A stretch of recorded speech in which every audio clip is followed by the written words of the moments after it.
Well, look who just walked in. Welcome, my new digital buddy. So glad you made it to the party. First time here? Hit that subscribe button like it owes you money and send this video to someone you like or want to impress. Tell me where on this big old planet you're watching from. I love hearing from all corners of the globe. All right, enough talk. Let's roll. Nathan Cross learned the truth about his wife's pregnancy and her betrayal on the same day, when she handed him documents insisting he assume financial responsibility for a child that wasn't his. The cruel irony wasn't lost on him as he sat behind the wheel of his truck, parked outside the clinic, staring down at the paternity test that confirmed what his instincts had been whispering for months. Overhead, a leaden Cleveland sky loomed, while the distant wail of the factory whistle echoed the end of another day's shift. He carefully folded the report and slid it into his coat pocket, right beside the discreet voice recorder he'd been using for the past 3 weeks. Everything was about to shift, but not in the way Lena had planned. The snow crunched beneath Nathan's boots as he crossed the driveway toward their simple 2-story house. At 38, he'd spent the last 15 years working nights at Cleveland Steel, scrimping and saving to help Lena finish her degree and climb the corporate ladder at TechFlow Solutions. Now she was earning twice his salary as an HR executive, and he could feel it in the way she looked at him, like he was a leftover from a past she'd already moved beyond. "You're late," she called out from the kitchen, eyes never leaving the screen as her fingers moved swiftly over the laptop keys. Even at 8 months pregnant, she looked like she'd stepped out of a magazine. Flawless hair, perfect makeup, not a hint of fatigue despite the hour creeping toward midnight. "Time flies," Nathan said, shrugging off his jacket and settling into his father's old recliner. "The bills don't pay themselves." Lena gave a flat laugh. "Speaking of money, we need to have a conversation." She closed the laptop with a soft snap and rotated on her stool to face him, one hand resting on her belly with a polished ease that felt too well rehearsed. Nathan knew that posture. This conversation was already decided. She just needed him to play along. "Miles thinks we should start house hunting," she said. "Something bigger. Something that fits our growing family." Nathan's jaw tensed. For the past 6 months, Lena had found ways to bring up Miles Rowan, her company's sales director, whenever possible. "Miles says this. Miles recommends that. Miles knows the market." Nathan had only met the guy twice. Tall, gym-built, a polished smirk like someone who'd never been told no. "Miles always seems to have something to say," Nathan replied, his tone calm but clipped. "Shame he's not paying the mortgage." "That's exactly the issue," Lena shot back, her voice hardening. "You still act like we're broke college kids." "I make good money now, Nathan. We can do better.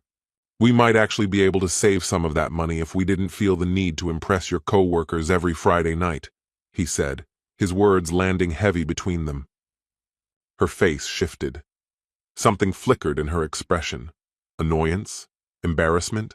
Or maybe just fatigue from keeping up the facade? "So that's what you think this is? A performance?" she asked, moving toward the window, her voice losing its edge. "Maybe I'm just tired of pretending like everything's fine when it's not." Nathan felt something cold settle in his chest. "What are you getting at?" "I think it's time we stop lying to ourselves," she said, turning to face him. Her features softened into that familiar expression, one he recognized as her manipulative mask. "We've grown in different directions. We want different things." "I haven't changed," Nathan said, his voice low. "I still want the life we planned. Kids, a home, someone who doesn't act like I'm just some obstacle in her way." "Don't turn this into a drama," Lena replied, stepping forward and reaching for his hand. "I love you, Nathan. I really do. I just think we need to rethink what that love looks like. Maybe we need a little space." That word, space, hit like a blunt object. She didn't mean space. She meant open. "There are couples who make it work with honesty," she continued, her thumb grazing his hand. "People who let go of outdated expectations and grow into something new." And then she added, "Miles has some friends who—" "Don't," Nathan said, pulling his hand away. Just stop. I'm trying to fix this, Lena said, her voice rising with urgency. I'm trying to find a way we can both be happy in this. By being with other people, by finally being honest about what we actually want, instead of pretending we're stuck in some fairy tale from the 1950s. Lena's voice was tense, then lowered abruptly as her eyes flicked toward the staircase. I know it's not traditional, but maybe tradition just doesn't work for us anymore. Nathan stood slowly like he was moving through syrup. How long? She furrowed her brow. How long what? How long have you been sleeping with him? The silence that followed was suffocating. Her expression shifted, first startled, then guarded, and finally resigned. She squared her shoulders, wearing that old, stubborn defiance he used to find attractive. Does it really matter now? We should be focused on where we go from here, not what's already happened. It matters to me. Her voice came softer now. 3 months. Maybe 4. I didn't seek it out, Nathan. It just happened. He gave a slow nod, as if she'd told him something trivial. And the baby? What about it? Is it mine? Her face lost its color. Of course it is. How can you even ask that? Because the timing's just a little too convenient. 4 months ago, you were constantly working late, going to all those so-called team events, coming home smelling like a cologne I've never owned. You're being paranoid. Am I? Nathan reached inside his coat and pulled out a stack of folded papers. Because I already know the truth. Lena's eyes locked on the documents, her complexion paling further. You had a DNA test done? I did.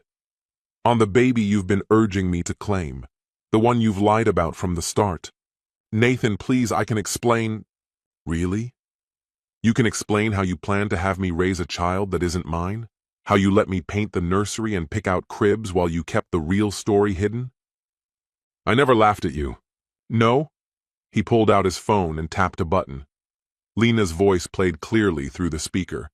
He's so clueless, it's almost pathetic. He even offered to pick up prenatal vitamins for a baby that's not even his. Miles thinks we should just wait until it's born, then it's a done deal. Then came Carly's voice. That's brutal. I love it. He'll never leave. He's too soft. He stopped the recording. That was just last Tuesday. That trendy cafe on Euclid. You were spying on me? I drove by. You were loud enough. He slid the phone back into his pocket. Those papers you wanted me to sign? They weren't just about acknowledging paternity. You were trying to lock me into lifelong financial responsibility. Even if we split, the facade she'd been holding on to cracked. Nathan, please.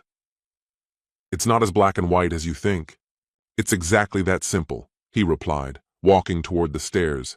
You decided I wasn't enough. But you still wanted me to bankroll your future. You and Miles joked about how easy it would be to dupe the dumb steelworker into raising someone else's baby. Where are you going? To pack a bag. I'll be staying with Victor for a bit. Nathan, don't go. We can work through this. The baby doesn't have to ruin everything. He stopped at the bottom step. You're right. The baby changes nothing. Because there hasn't been an us in a long time. I just refuse to see it. Don't do this. Don't throw away 2 decades over one mistake. He turned to face her, his voice bitter. Which part was the mistake, Lena? Sleeping with Miles? Getting pregnant? Or getting caught? Her face hardened. Her tone turned cold and sharp. Fine. Be the victim if that's what helps you sleep. But don't pretend I'm the only one who wrecked this. You gave up on this marriage long ago. You stopped being the man I needed. Nathan's voice cracked like glass. And what kind of man is that? Someone who earns enough for you to keep up appearances? Someone you can parade around at those corporate events? Someone who doesn't make you feel small next to your Ivy League colleagues? Someone who hasn't worked himself half to death by 38? His words hit harder than he expected. He stared at her, the woman who once meant everything to him, and saw a stranger in her place. Somewhere along the way, she'd become a person who could slice him open with a single sentence. When had he started believing this was all he was worth? You're right, he said softly. I gave up on myself. I stopped thinking I mattered. I let go of the belief that someone might love me for who I truly am, not for what I could do for them. He began ascending the stairs, each step deliberate, steady. That stops now. Nathan, please, I'm sorry. I didn't mean— Yes, you did, he interrupted firmly, halting midway up the steps. You meant every single word. And for the first time in a long time, we're not hiding anymore. We're finally being honest. 20 minutes later, Nathan stepped into the crisp night air, a single duffel slung over his shoulder as he walked to his truck. Lena stood in the doorway, arms wrapped tightly around herself, shielding against the cold. "This isn't over," she shouted after him. "You can't just walk out like this. You still have obligations." He tossed the bag into the passenger seat, then turned back to her, expression unreadable. "You're right," he said calmly. "I'm not walking away from my responsibilities. I'm walking away from your lies." Then he pulled away from the curb, navigating the quiet streets of Cleveland, past abandoned factories and shuttered storefronts that once teemed with life. At a red light, he reached for his phone and made a call. "Victor?" he said when the other end picked up. "Are you still up?" "Nathan, what's going on? Think I could crash at your place for a few days?" "I'll explain when I get there. You know where I keep the spare key, right?" Nathan ended the call and kept driving. In the rearview mirror, the house where he'd spent 15 years of his life glowed faintly in the dark. But something had clicked. Home wasn't a structure. It was being accepted, appreciated, loved for who you are, not for what you provide. He'd spent 20 years trying to measure up. Now he was ready to stop proving his worth and simply leave. Victor lived above a small corner store in an old Polish neighborhood.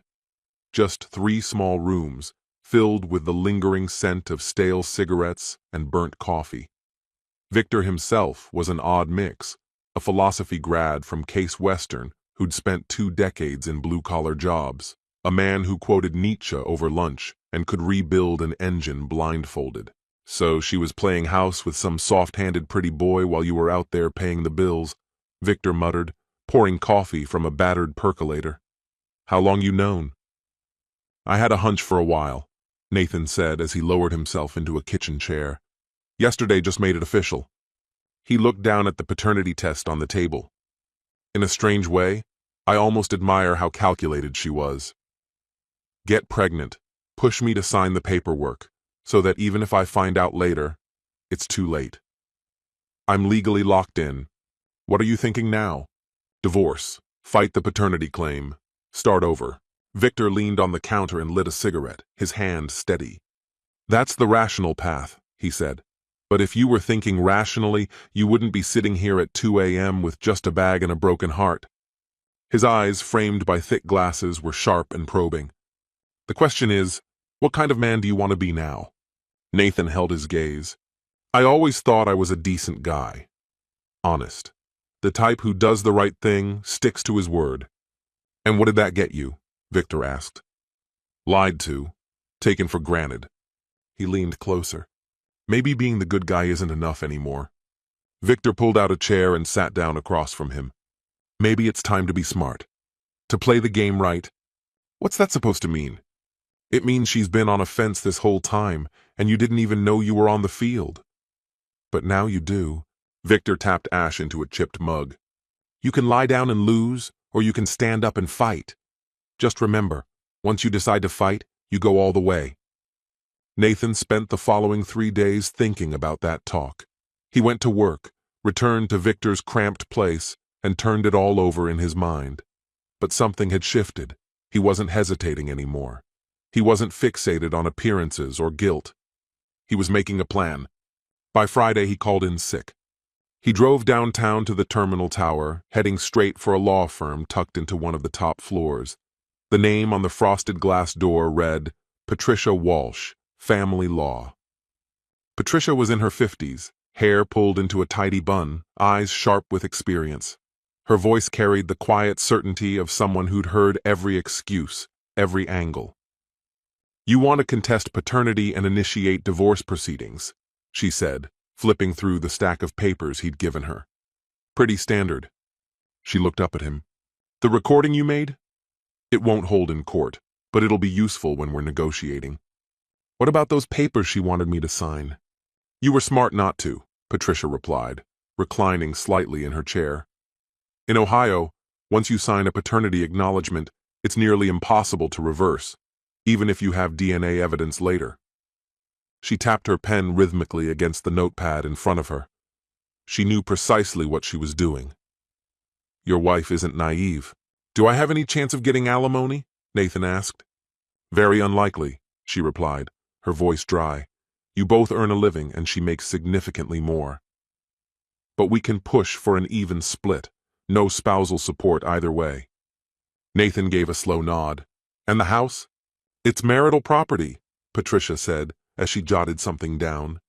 You'll either need to sell it or buy out her share. Then she looked up, her tone shifting. But I have to ask, are you sure this is what you want? Divorce comes with a heavy price. Financially, emotionally, it wears you down. Some couples do manage to pull things back together. We're far beyond that, Nathan said firmly. All right, she replied, flipping the page of her legal pad. I'll prepare the filing for Monday. In the meantime, keep track of everything. Save all texts, emails, any interaction between you two. And Nathan, don't do anything reckless. No matter how angry you get, don't give her ammunition to use against you. Nathan's next destination was a no-frills gym tucked into a quiet corner of the flats, an old warehouse-turned-training facility known more for grit than glamour. He'd discovered it through an online forum, lured by the raw photos, sweat-slick floors, scuffed-up heavy bags, no mirrors or high-end machines, just hard men working through harder lives. The owner, Tommy Sullivan, was a former Marine whose massive frame and weathered face bore the marks of combat and time. He studied Nathan with a long, calculating stare. Got any training? He asked. Wrestled back in high school, Nathan said. That's about it. What are you hoping to get out of this? I want to know how to hurt someone without ending up in jail. Tommy gave a short laugh. Then boxing's your lane. Maybe add some jujitsu. It's all legal if it's mutual.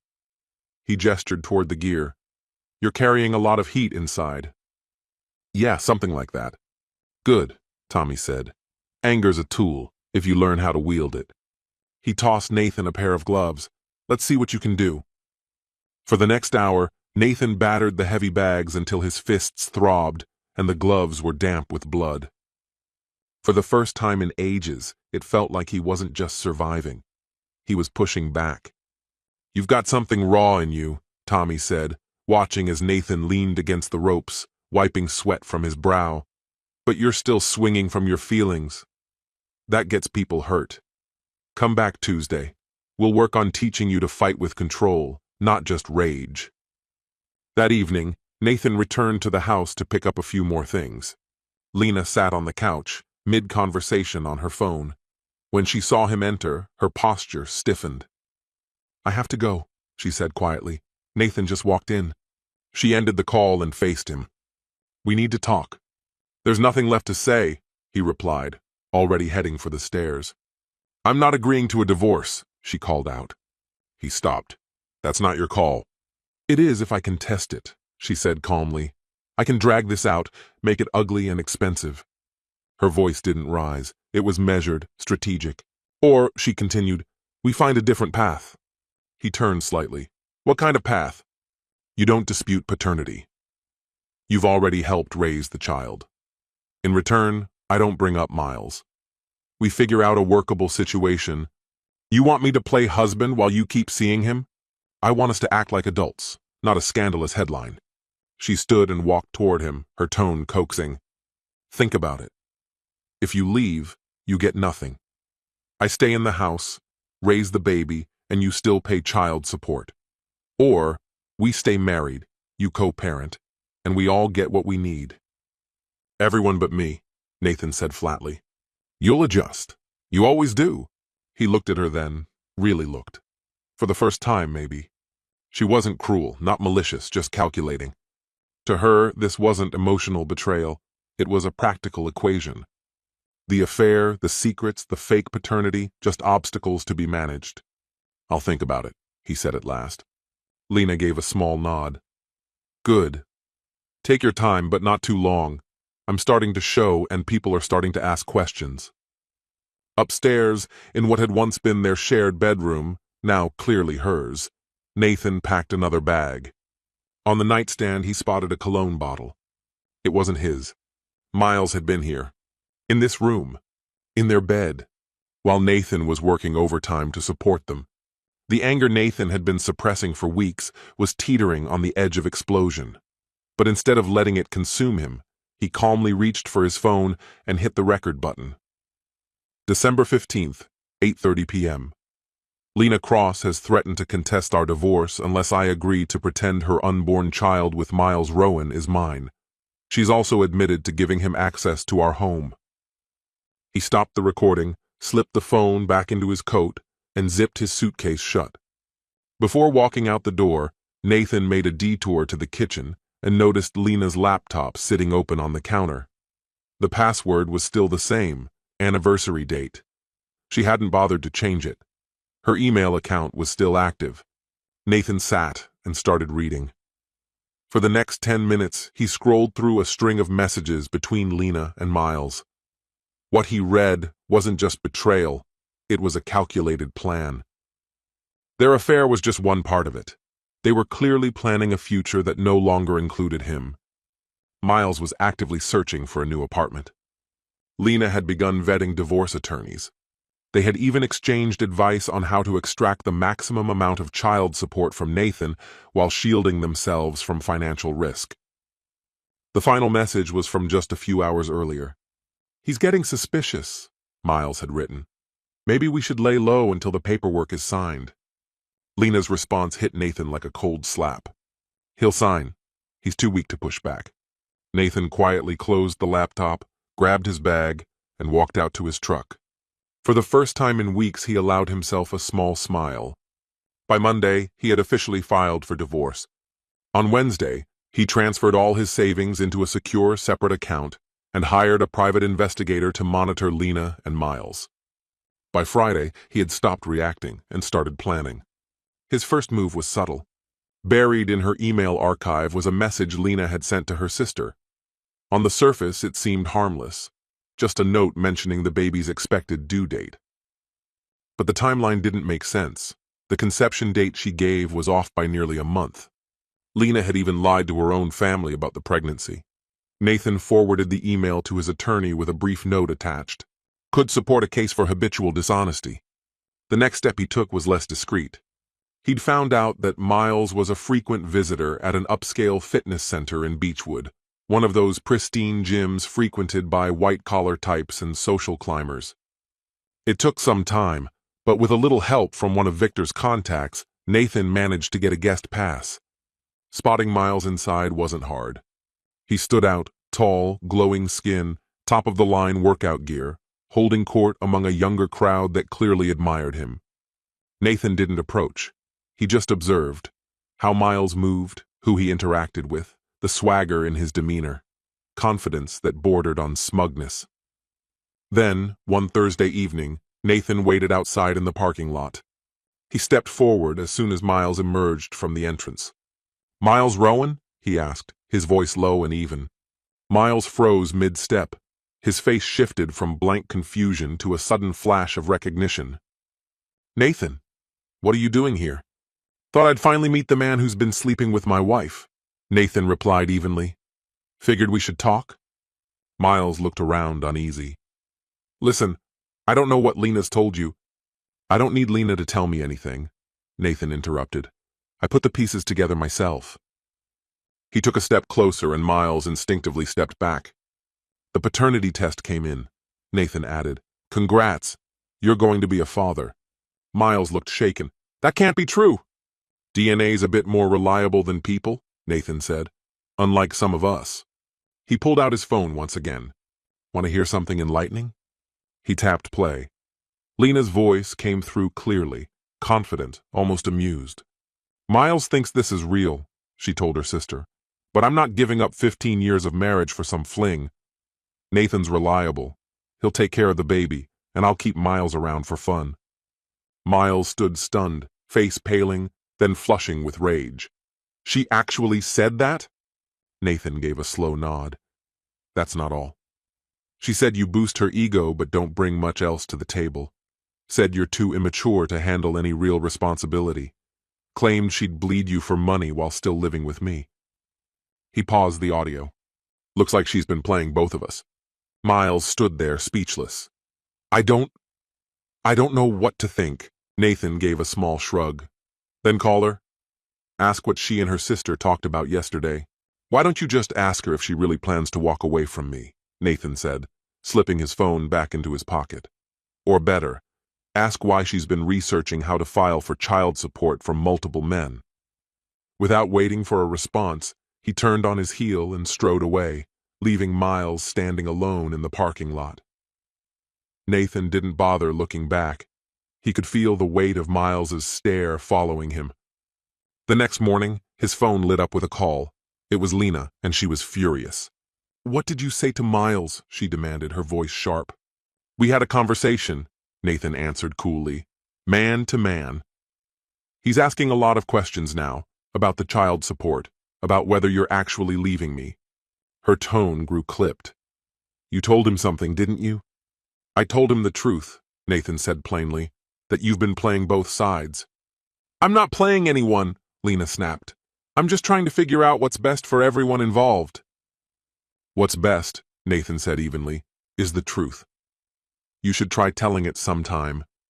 He ended the call without another word. By lunchtime, the situation had already begun to unravel.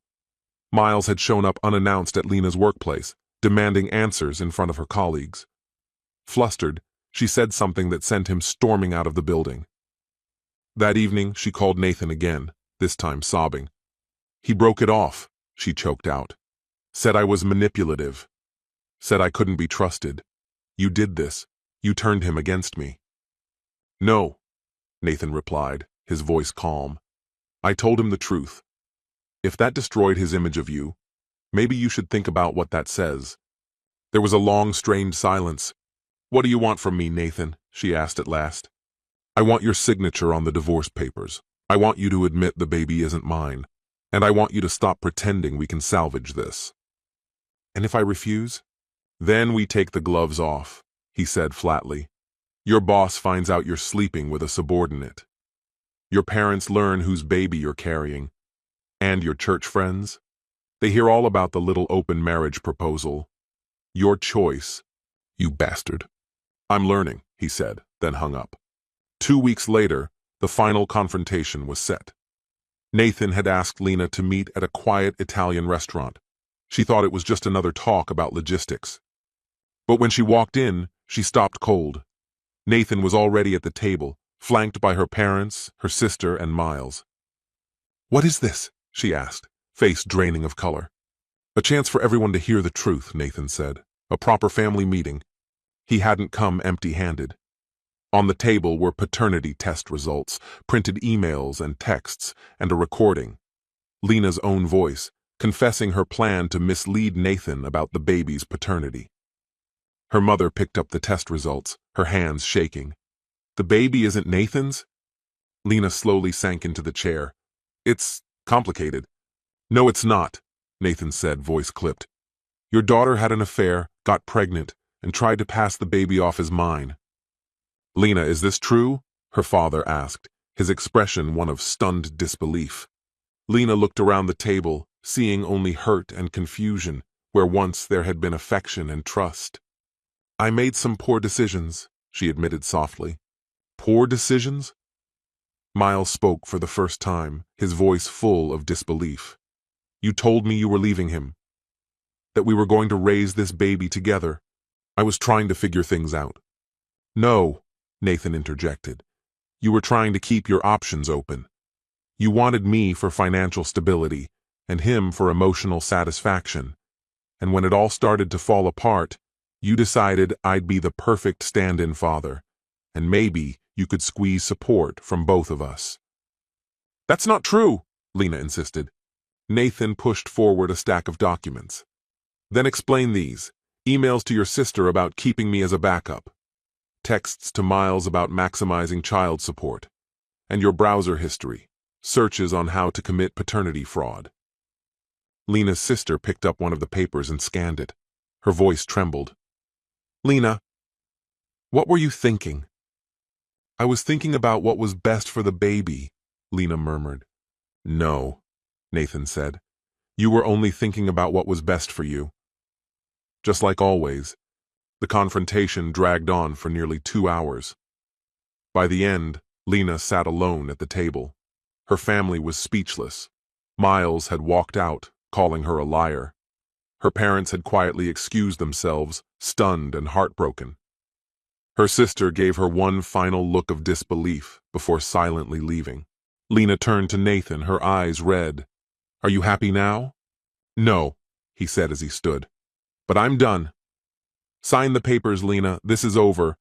And if I refuse? She asked quietly. Then by morning, your supervisor hears about the affair, your co-workers get wind of the pregnancy, and your church friends find out about your little experiment in open marriage, Nathan replied as he slipped on his coat. He paused by the door. You taught me something important, Lena. That doing the right thing isn't always enough. Sometimes you have to be ruthless. He stepped out into the sharp Cleveland cold. Behind him, he could hear her sobbing begin. But it brought no satisfaction, only a bone-deep exhaustion that settled heavy on his chest. His phone buzzed in his pocket. A message from Victor lit up the screen. How'd it go? Nathan typed back. It's over. Almost immediately, another message came through. Good. Head to Sullivan's gym. Someone here wants to meet you. He drove through streets that used to feel like home, past the house that was no longer his, past the steel mill where he'd sacrificed 15 years of sweat and sleep. The gym was packed despite the hour, full of men punching bags, trading jabs, working off demons with discipline. Victor stood near the ring, speaking with a stranger, an older man in a crisp overcoat, exuding the quiet authority of someone who had earned it. Nathan, this is David Kane, Victor said. Runs a construction firm. He's looking for someone to oversee his Cleveland operations. Kane extended a firm hand and looked Nathan up and down with measured interest. Victor says you're looking for a fresh start. Something along those lines, Nathan answered. I need a foreman who can lead a crew, make tough calls, keep projects moving. He vouches for you. Nathan glanced around the gym at the men shaped by hardship, not excuses. When would I begin? Monday, if you're serious. I am. Kane gave a brief nod and walked away. Victor clapped a hand on Nathan's shoulder with solid approval. New gig. New chapter. How's it feel? Like I finally woke up? Nathan stayed for another hour, pounding the heavy bag until his arms trembled and sweat soaked through his shirt. When he stopped, the anger had drained from him. He felt purged, as though something toxic had finally passed. By week's end, the divorce was finalized. Lena packed her belongings and moved in with her sister. She was alone, expecting, and flat broke. Miles had transferred to the Chicago branch, disappearing from the chaos he helped create. Nathan never laid eyes on her again. Months passed. Word came through mutual contacts. She'd given birth to a boy. She was barely holding it together, juggling part-time gigs, scraping by. She'd reached out to Miles for help, but he'd blocked her entirely. Nathan didn't feel vindicated. He didn't feel anything at all. 3 months later, while walking across a noisy job site with a clipboard in hand, his phone rang. Unknown caller. He picked up. Nathan, it's me. Lena's voice was unsteady, fragile.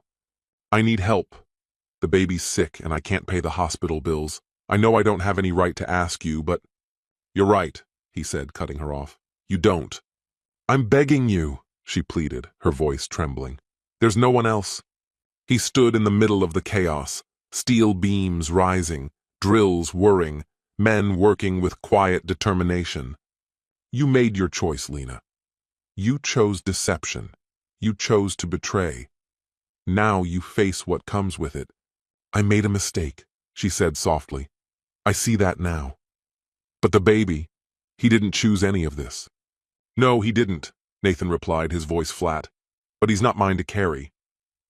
His tone was steady, emotionless. He had nothing left to offer. "Call Miles. He's the father." "He won't pick up." "Then you'll have to figure something else out." He ended the call and slid the phone back into his pocket. Around him, the noise of construction surged, hammers ringing, concrete being laid, men building something sturdy and lasting. He looked down at his clipboard and turned back to his work. The man who once would have sacrificed everything for love no longer existed. In his place stood someone remade by suffering. Colder, yes, but unshakable. A man who had learned the cost of misplaced mercy. A man who finally understood that goodness alone doesn't make you worthy.